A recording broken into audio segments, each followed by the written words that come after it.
जी। ये जो चिलगोजा बैठा हुआ है राकेश टिकैत, ये कांग्रेस पार्टी नहीं, पूरे विपक्ष का चिलगोजा है, विपक्ष का चिलगोजा है। इसको प्रमोट किया जा रहा है। जी। आपको क्या लगता है कि 84 दिन से 85 दिन होने जा रहे हैं, आज तक ये आदमी बैठा हुआ है, लगातार षड्यंत्र पर षड्यंत्र रचा जा रहा है? इसके पीछे कोई साजिश नहीं है? अरे आपको दम है तो आप कहीं पे भी एक परचून का दुकान नहीं खोल सकते रोड पे, और वो 84 दिन से नंगा नाच कर रहे हैं लोग बॉर्डर पे। इसके पीछे कौन है? इसके पीछे साजिश रची जा रही है। जब तक हिंदू और सिख की दंगा ना हो जाए तब तक ये चैन से नहीं बैठेंगे। बार बार कहा जा रहा है कि नरेंद्र मोदी मुकेश अंबानी को बड़ा करना चाहते हैं। अरे कौन सा मुकेश अंबानी? अंबानी क्या तेल बेचता था रोड पे? सुनिए तो क्या है, नहीं क्या आपको क्या लगता है कि मुकेश अंबानी तेल बेचता है इंडिया गेट पे? मूंगफली बेचता था पहले इंडिया गेट पे। पानी पूरी बेचने वाला लगता था कि मुकेश अंबानी को अचानक नरेंद्र मोदी जी आए, उसको गोद में बैठा के जाके बिजनेस दे दिए। नहीं, आपके राज में भी मुकेश अंबानी ने अपने कारोबार को ऊंचा किया है। आप गिरफ्तारी कराते अडानी को, आप गिरफ्तारी कराते? अरे राहुल गांधी में दम है, उनके चिलगोजों, उनको चमचों में दम है, तो बंद कर दे अडानी को। राजस्थान में, केरला में, महाराष्ट्र में दम है कांग्रेस के अंदर में ना, तो सबसे बड़ी हवेली है मुकेश अंबानी का मुंबई में, ध्वस्त करा दे। बोले उद्धव साहब को, उद्धव साहब बिल्डिंग गिरवा दे, वो कांग्रेस बोले जाके उनको, नहीं बोल रही है। बार बार जब भी देखो तभी मुकेश अंबानी को बड़ा बना दिया, मुकेश अंबानी को बड़ा बना दिया। किसको बड़ा बनाए? कौन लेगा पावर का, पावर एनर्जी पावर का कॉन्ट्रैक्ट कौन लेगा? हम और आप लेंगे। देखिए मैं बार बार यही कह रहा हूं पत्रकार महोदय, कृषि कानून बहाना है, नरेंद्र मोदी निशाना है।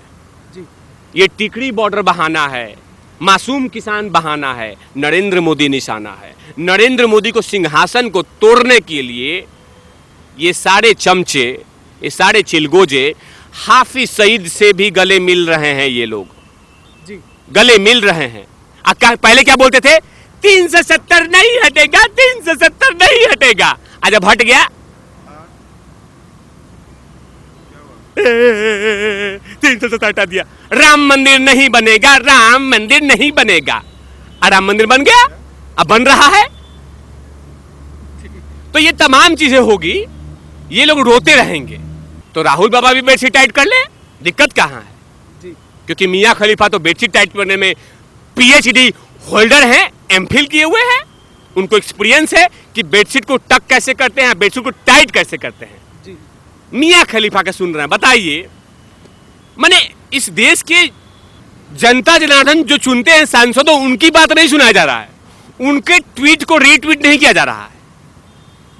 तो मियां खलीफा ने बोला था, मियां खलीफा, बताइए, माने और कोई नहीं मिला, मियां खलीफा। नमस्कार दोस्तों, स्वागत है आपका यूथ मीडिया टीवी पर। राकेश टिकैत ने पहले कहा कि मैं यहाँ किसानों के लिए खड़ा हूँ, यहाँ पे चुनाव लड़ने के लिए या राजनीति करने के लिए नहीं आया हूँ। पर अब जब बंगाल में इलेक्शन है तो वहाँ पहुँच रहे हैं। और दूसरी चीज़ कि जिस तरीके से चक्का जाम फेल हुआ था, आज वैसे ही रेल रोको आंदोलन भी फेल होता हुआ दिख रहा है। कहीं कहीं पर लोगों ने रेल रोकी है, पर उसके अलावा कहीं नहीं हुआ है। चर्चा करेंगे तिवारी भैया से इसी मुद्दे पर कि आखिरकार जो ये कह रहे थे मैं राजनीति करने नहीं आया हूँ, अब बंगाल में इलेक्शन देख के वहाँ राजनीति करने क्यों जा रहे हैं? तो सर किस तरीके से देखते हैं आप? पहले इन्होंने कहा कि हम राजनीति करने नहीं आए हैं, अब कह रहे हैं बंगाल जाएंगे, वहाँ पर बात करेंगे, किसानों के लिए आवाज़ उठाएंगे। देखिए जैसे अभी आपने बोला खुद कि चक्का जाम इन्होंने किया, वो फेल हो गया, ट्रैक्टर रैली फेल हो गया, रेल रोको वो भी फेल। अब इनके पास एक ही चीज है, प्लेन रोको, हवाई जहाज रोको। अब यही एक बचा हुआ है कि हवाई जहाज को रोकेंगे ये लोग। जो इन्होंने वेब सीरीज लेके आए थे कृषि कानून, उसका जो धीरे धीरे एपिसोड लॉन्च हो रहा है, पहला लॉन्च हुआ ट्रैक्टर रैली जो आपने देखा, बुरी तरह से फ्लॉप हुआ। उसको अब मोदी जी जबरदस्त तरीके से रिव्यू दे रहे हैं कि आपका मूवी जो लॉन्च हुआ था लाल किले पे, कहीं ना कहीं जो मूवी रिलीज होती है उसका रिव्यू दिया जाता है। वही देश के वजीर आजम, दिल्ली पुलिस, अमित शाह जी उस फिल्म का रिव्यू देना शुरू कर दिए हैं कि ये कास्ट थे, इसको दिया जाए, ये कास्ट था, इसको दिया जाए, ये इसको ये अवार्ड दिया जाए। उसी में जो स्क्रिप्ट राइटर थी 21 साल की जी। दिशा रवि जी। उनको बुला के पूछा गया है और उनको बुलाया जा रहा है और उनको बुला लिया गया है। और जब पकड़े गए हैं तो अब छाती पीटना शुरू हो गई है। और छाती ऐसे पीट रहे हैं जैसे विदाई हो रहा हो। और सारे लोग, एक आदमी नहीं, केजरीवाल दिल्ली का नासमझ सीएम, जी। उसके बाद युवा सांसद केरला के, कांग्रेस पार्टी उर्फ दुकान के सांसद, और ये जितने भी चिलगोजे बैठे हुए हैं, ये तमाम लोग दिशा रवि के लिए रो रहे हैं। जी।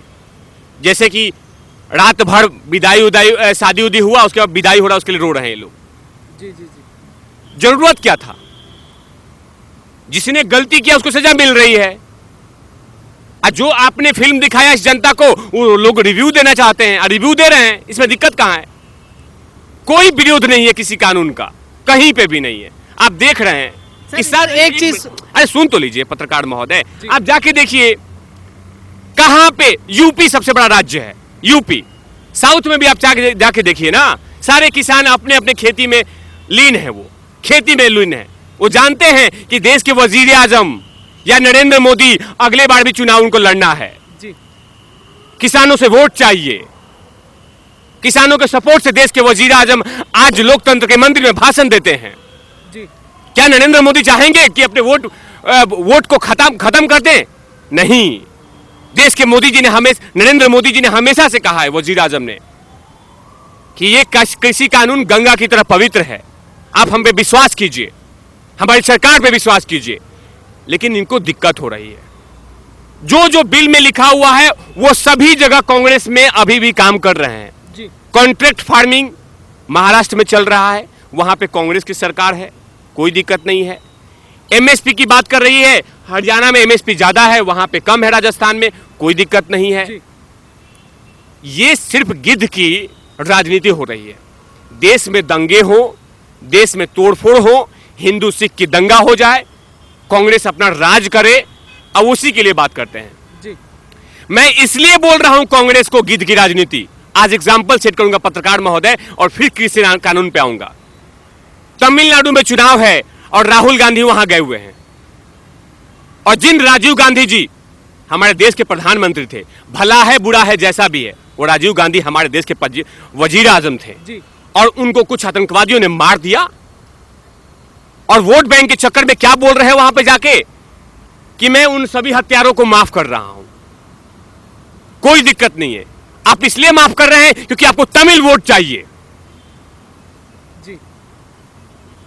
प्रियंका गांधी जाती है, राजीव गांधी के हत्यारों से गले मिलती हैं जेल में जाके, क्योंकि उनको वोट बैंक चाहिए। तो सोचिए, जिस परिवार का पिता चला गया, जिस कांग्रेस पार्टी का सबसे बड़ा नेता चला गया, उस वोट बैंक के लिए लोग जाके वहां पे तलवे चाट रहे हैं।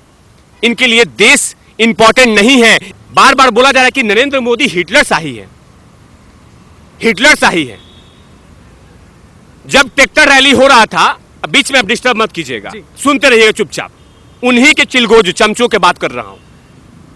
जब बैरिकेड टूट गए तो राहुल बाबा के प्रेस कॉन्फ्रेंस करते हैं, रणदीप खुरजेवाला प्रेस कॉन्फ्रेंस करता है कि बैरिकेड कमजोर था, इसीलिए मासूम किसानों ने रौन दिया।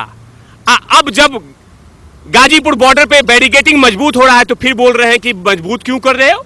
यानी कि सारी बातें आप ही की है, यानी हर एक स्क्रिप्ट रेडी है कि अब ये बोलेंगे तो ये हो जाएगा, ये बोलेंगे तो ये हो जाएगा। वाह रे वाह। मैं एक वाकया कहूंगा, उसके बाद फिर आप क्वेश्चन कीजिएगा। 26 जनवरी की घंटा आपने देखा था, पूरे देश को झकझोर के रख दिया था। हमारी माता बहनें सब लोग रो रहे थे घर में बैठ के। 26 जनवरी के दिन छुट्टी का समय था जी। आज जब वहां पे नंगा नाच चल रहा था तो देश रो रहा था, क्योंकि मां के दामन पे हाथ लगा रहे थे वो लोग। आज जब मां के दामन पे हाथ लगाना चाहिए, उस समय ये नहीं देखना चाहिए कि कौन व्यक्ति खड़ा है जो माता के दामन पे हाथ लगा, उसके हाथ को काट दो। जी। आपको विरोध करना है तो नरेंद्र मोदी का पुतला फेंको, हमें कोई प्रॉब्लम नहीं है। आप नरेंद्र मोदी को गाली देते, हमें कोई दिक्कत नहीं है। लेकिन जब बात आती है कि तिरंगे पे, भारत माता पे, तो खून खौलने लगता है। आप नीतियों का विरोध करो, हमें कोई दिक्कत नहीं है। जी। हमें पार्टी का विरोध करो, हमें कोई दिक्कत नहीं है। हमें अमित शाह का विरोध करो, हमें कोई दिक्कत नहीं है। लेकिन जब बात आती है तिरंगे का अपमान का, तो वहां बर्दाश्त नहीं होती है, क्योंकि मैं हमेशा बोलता हूं कि हम रहे या नहीं रहे, देश रहना चाहिए पत्रकार महोदय, देश रहना चाहिए। और देश सर्वोपरि है, तिरंगा सर्वोपरि है जी। लेकिन इन लोगों ने विरोध के चक्कर में उस लाल किले पे इतने बड़े पाप कर दिए, और उसका भी स्क्रिप्ट रेडी था पत्रकार महोदय। अगर दिल्ली पुलिस गोली मार देती तो वो सारे मासूम किसान बन जाते, मासूम किसान। अगर उस दिन दिल्ली पुलिस ने गोली नहीं मारी तो अब बोल रहे हैं गोली क्यों नहीं मारी, आपने ये क्यों नहीं किया, आपने गिरफ्तार क्यों नहीं किया। अब देखिए क्या बोल रहे थे कि दीप संधू गिरफ्तार क्यों नहीं किया। जब गिरफ्तार हो गया है तो मुंह में दही जम गया है। आपको याद है ना, अभिनंदन भाई पाकिस्तान के छाती पे चढ़ के अपने फाइटर प्लेन से छाती पे चढ़ के दुश्मनों को पेला था अच्छा से जी। अभिनंदन भाई जाके पाकिस्तान में गिर गए थे, लगातार छाती पीट रहे थे कि मोदी जी अभिनंदन नहीं आएगा, आप ऐसे ही करते रहिए। एक सप्ताह के अंदर में अभिनंदन भाई आ गए, मुंह में दही जम गया इनके, मुंह में सब लोग अपने अपने लॉलीपॉप उखाड़ के लगा लिए मुंह में। जी जी। सर, कांग्रेस जो है अभी किसानों का मसीहा बनकर घूम रही है। कुछ समय पहले यही कांग्रेस जो सीए में मुसलमान कर रहे थे उनका मसीहा बन के घूम रही थी, और ये ही कांग्रेस जो 70 साल राज कर चुकी है देश पर, तब की बात क्यों नहीं करती कि तब किसानों की क्या हालत थी। और जब अपने जीजा की बात क्यों नहीं करते, खुद राहुल गांधी जिन्होंने किसानों की ज़मीन हड़प के वहाँ पर। राजस्थान में पत्रकार महोदय, राजस्थान में हरियाणा में लूट खसोट रखा गया है, उसके बारे में नहीं बोलते। मालूम है क्या है, मीठा हाउ हाउ और कड़वा थू थू कांग्रेस पार्टी का है। अवसरवादी पार्टी में नंबर 1 कांग्रेस पार्टी है जी। अवसरवादी, जहां मौका मिले वहीं। अगर याद रखिएगा, ये हाफिज सईदवा है जो ये पाखंडी ड्रामेबाज दोगला राक्षस नीच जो बैठा हुआ पाकिस्तान में जी।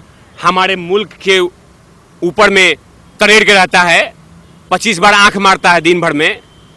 अगर वो बोल दे कि मैं मोदी के खिलाफ रामलीला मैदान में रैली करने जाता हूं, ये सत्ता ये जो पार्टी है, ये कांग्रेस पार्टी, कांग्रेस दुकान उसको समर्थन देना शुरू कर देगी जी।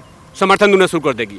अवसरवादी नरेंद्र मोदी को हटाने के लिए ये किसी से भी समर्थन ले सकते हैं, क्योंकि सवाल है क्या है कि इनके सामने कोई नेता है ही नहीं, इनके सामने कोई व्यक्ति नहीं है जो नरेंद्र मोदी के सामने खड़ा हो जाए, इनके सामने कोई व्यक्तित्व नहीं है जो अमित शाह को टक्कर दे सके। जब भी आप चमचों से बात करोगे, ये बेच दिया, वो बेच दिया, शादी नहीं किया था, बीबी को छोड़ दिया, 56 इंच कहां है। 56 इंच के जब डोज दिया था पाकिस्तान पर, सर्जिकल स्ट्राइक किया था, यही दोगले लोग बोले थे सर्जिकल स्ट्राइक है। पहले ये दोगले क्या बोल रहे थे कि नरेंद्र मोदी आएगा तो मुसलमानों का दाढ़ी कटवा देगा, मुसलमानों को टोपी पहनने नहीं देगा। और अभी देखिए कहीं पे ऐसा हुआ, हमारे देश के जितने भी इस देश में मुसलमान हैं वो आराम से नमाज अदा कर रहे हैं, अल्लाह ताला से दुआ कर रहे हैं, मुल्क को बड़ा करने के लिए काम कर रहे हैं। कहीं कुछ हुआ? लेकिन नहीं। देखिए ये लोग क्या करते थे, किसान हो चाहे मुसलमान हो, कांग्रेस पार्टी के लिए किसान, मुसलमान, दलित भाई ये सिर्फ वोट बैंक की तिजोरी में रखा हुआ है जी। अगर आप जाएंगे 24 अकबर रोड कांग्रेस के ऑफिस में तो तिजोरी रखा हुआ है, उसको दरवाजा खोलते हैं, मुसलमान वोट लिए फिर बंद कर दिए, दलित वोट लिया निकाला बंद कर दिया। इनके लिए वोट बैंक है ये सब कुछ।